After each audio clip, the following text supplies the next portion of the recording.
Hello friends, నేను మీ Mounika. Welcome to my YouTube channel.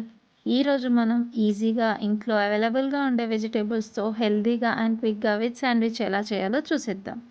So ముందుగా వెజ్ శాండ్విచ్ చేయడం కోసం ఇంట్లో ఉన్న చిన్న చిన్న వెజిటేబుల్స్, టమాటో, ఆనియన్స్, కీరా ఇవన్నీ చిన్న చిన్నగా స్లైసెస్గా కట్ చేసి ఒక సైడ్కి పెట్టేసుకోండి. తర్వాత మనం వెజ్ శాండ్విచ్ చేయడం కోసం ఒక tomato sauce, butter, cheese, mayonnaise and slices of bread తీసుకొని ఒక సైడ్కి పెట్టేసుకోండి.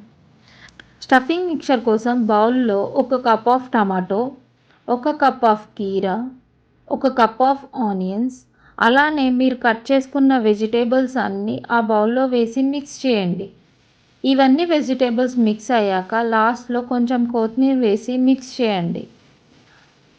తర్వాత ఒక table spoon or 2 table spoons of mayonnaise తీసుకొని మిక్స్ చేయండి.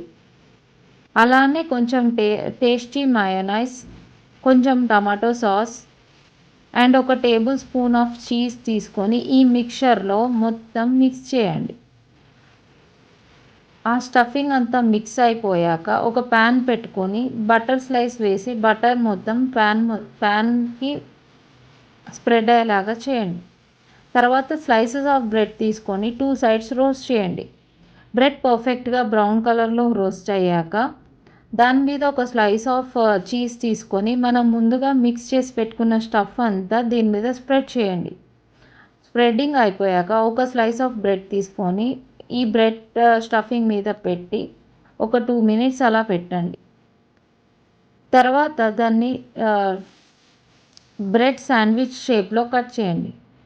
అంతే అండి, ఈజీగా ఒక 10 మినిట్స్లో ఇంట్లోనే చేసుకునే ఈజీ బ్రేక్ఫాస్ట్. ఎవరైనా సరే లైక్ కాలేజ్ గోయింగ్ గర్ల్స్ కానీ, బాయ్స్ కానీ, ఇంట్లో వర్కింగ్ ఉమెన్స్ కానీ, ఇంట్లో ఉండే వాళ్ళకి కానీ ఏం బ్రేక్ఫాస్ట్ చేయాలి అనే వాళ్ళకి ఇది ఈజీగా టైం ఫాస్ట్గా అయ్యే బ్రేక్ఫాస్ట్. అండ్ ఈవెన్ కిడ్స్ కూడా చాలా ఇష్టంగా టేస్టీగా ఫీల్ అయ్యి తింటారు.